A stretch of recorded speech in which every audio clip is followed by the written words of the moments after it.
Hello बच्चों, आज हम पढ़ने वाले हैं सोलेनोइड के बारे में। ठीक है, सोलेनोइड क्या होता है? एक कोर होती है। ठीक है, आयरन कोर मान सकते हो या कोई दूसरी कोर मान सकते हो, और उस कोर के ऊपर हमने एक वायर को लपेटा हुआ है। ठीक है, अब जो वायर है उसके अंदर, ये ध्यान रखना, वायर जो है, जैसे दो वायर है ना, ये एक दूसरे से इंसुलेट है।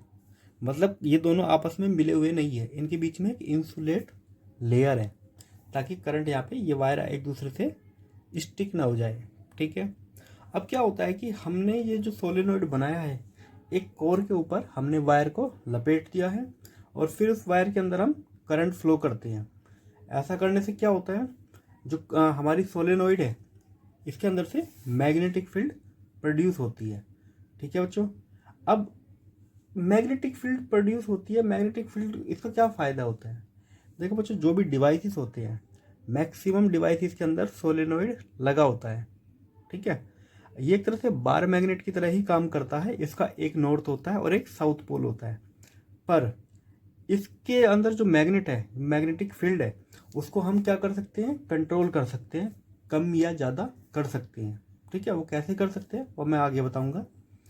अब क्या होता है कि मान लेते हैं, इधर नॉर्थ पोल मान सकते हो आप, इधर साउथ पोल मान सकते हो, जैसे मैग्नेट में होता है। तो इससे मैग्नेटिक फील्ड इस कोर के अंदर से जाती है। ठीक है, ये समझो कि जैसे लेजर होती है ना, उसी तरह होता है इसके अंदर से मैग्नेटिक फील्ड। ठीक है, बिल्कुल पैरेलल लाइन की तरह जाती है, स्ट्रेट लाइन की। अब क्या होता है कि इसके बाहर मैग्नेटिक फील्ड जीरो होती है। क्यों?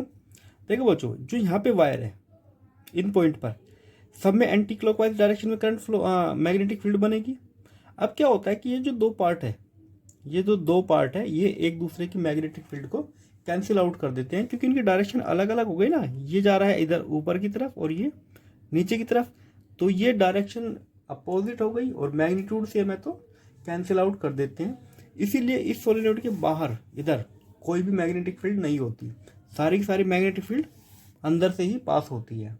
ठीक है बच्चों, अब हम क्या करते हैं, एम्पियर सर्किटल लॉ लगा के इसके अंदर जो मैग्नेटिक फील्ड है उसका मैग्नीट्यूड कैलकुलेट करते हैं कितना आता है, और वो किस किस चीज़ पे डिपेंड करता है। ठीक है, हमने क्या किया कि एक यहाँ पे रेक्टेंगल, एक लूप माना। अब क्या होता है, पी क्यू आर एस। अब हमें क्या करना है कि हम मैग्नेटिक फील्ड में इतना लेंथ कवर की, फिर इतना, फिर इतना, फिर इतना, तो टोटल कितना लेंथ हमने कवर की। इसके लिए हम क्या निकाल सकते हैं? According two ampere circuital law, according two ampere circuital law, जो हमारा लूप है पी क्यू आर एस, इसका जो टोटल यहाँ पे आएगा, magnetic field multiply d l equal to होगा, हम अलग अलग सेक्शन के लिए निकालते हैं। पहले निकालते हैं पी क्यू बी डीएल, ठीक है, प्लस इसको लिख सकते हैं हम। देखो बच्चों, पी क्यू यहाँ भी लिख सकते हैं, या पी और क्यू यहाँ भी लिख सकते हैं, या यहाँ से लिख सकते हैं q r p dot d l इस पोर्शन के लिए। अब हो गया आर से एस, आर से s, b dot d l plus s to p, s to p b dot d l. ठीक है, अच्छा बच्चों ध्यान दो,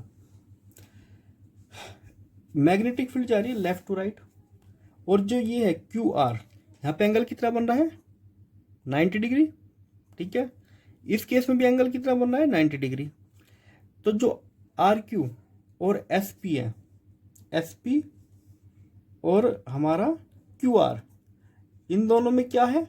मैग्नेटिक फील्ड। इन दोनों के बीच का एंगल कितना है? 90 डिग्री, और कोस 90 होता है 0, तो ये दोनों मैग्नेटिक फील्ड तो 0 हो गई। ठीक है बच्चों, अब बचती है ये वाली मैग्नेटिक फील्ड। इस केस में मैग्नेटिक फील्ड ही 0 है, तो इसका मतलब ये वाले पॉइंट भी 0 हो गया, तो ये तीनों टर्म हो गई हमारी 0। तो सिर्फ जो टोटल हमारा निकलेगा वो आएगा इतना, p q b dot d l equal to होगा म्यू नॉट, जितना इसके अंदर करंट फ्लो हो रहा है। मान लेते हैं कि इसके पास n नंबर ऑफ टर्न है, तो करंट कितना हो गया? n आई, ठीक है। तो करंट कितना हो गया, एन आई एल। अच्छा बच्चों यहाँ ध्यान रखना, जो स्मॉल एन है ना हमारा, वो number of turn per unit length है, मतलब कि एक यूनिट लेंथ में एन टर्न आती है। तो एल यहाँ पे लेंथ कितना एल, तो एल के अंदर कितनी टर्न आएगी, एन और एल, ठीक है। तो करंट कितना हो जाएगा, एन आई एल, ठीक है। तो ये हो गया इसका, बी को रख लेते हैं बाहर, integration of d l equal to mu naught n i l. अब देखो बच्चों, इसको इंटीग्रेट करेंगे तो ये आ जाएगा पूरी टोटल लेंथ। तो b l equal to mu naught n i l, l से एल कैंसिल, तो जो मैग्नेटिक फील्ड आई है म्यू नोट एन आई, तो ये हो गई magnetic field strength inside the solenoid, ठीक है। तो कितना स्ट्रेंथ होगी मैग्नेटिक फील्ड की, इतना। अच्छा देखो बच्चों, इसको हम कंट्रोल कर सकते हैं, कैसे, मान लेते हैं कि हम number of turn per unit length change कर देंगे तो हम मैग्नेटिक फील्ड को कंट्रोल कर सकते हैं। अगर इसको बढ़ा दोगे तो मैग्नेटिक फील्ड बढ़ जाएगी, इसको कम कर दोगे मैग्नेटिक फील्ड भी कम हो जाएगी। दूसरी बात, करंट, अगर करंट का मैग्नीट्यूड आप कम करोगे तो मैग्नेटिक फील्ड कम बनेगी, करंट की स्ट्रेंथ बढ़ा दोगे तो ज़्यादा मैग्नेटिक फील्ड बनेगी। तो करंट को भी हम कंट्रोल करके इसके अंदर मैग्नेटिक फील्ड को कंट्रोल कर सकते हैं। फिर आती है बात, इसके अंदर कितना बनता है, ऐसे कॉर्नर पे अगर बात करूं मैं, यहाँ पे इन दोनों एरिया पे मैग्नेटिक फील्ड कितना बनती है, मैग्नेटिक फील्ड एट एजिस, ठीक है। ये टर्मिनल दोनों साइड पे मैग्नेटिक फील्ड बनेगी, इसकी half, n i divide by 2, ठीक है। तो जो वैल्यू यहाँ पे कैलकुलेट की थी उसी की हाफ दोनों जगह, ठीक है। और अंदर कितना होगी, म्यू नोट एन आई, ठीक है बच्चों। तो ये था हमारा सोलेनोइड। इससे रिलेटेड कोई भी डाउट वगैरह हो तो आप कमेंट सेक्शन में पूछ सकते हैं, ठीक है बच्चों। अब मिलते हैं अपनी अगली वीडियो में।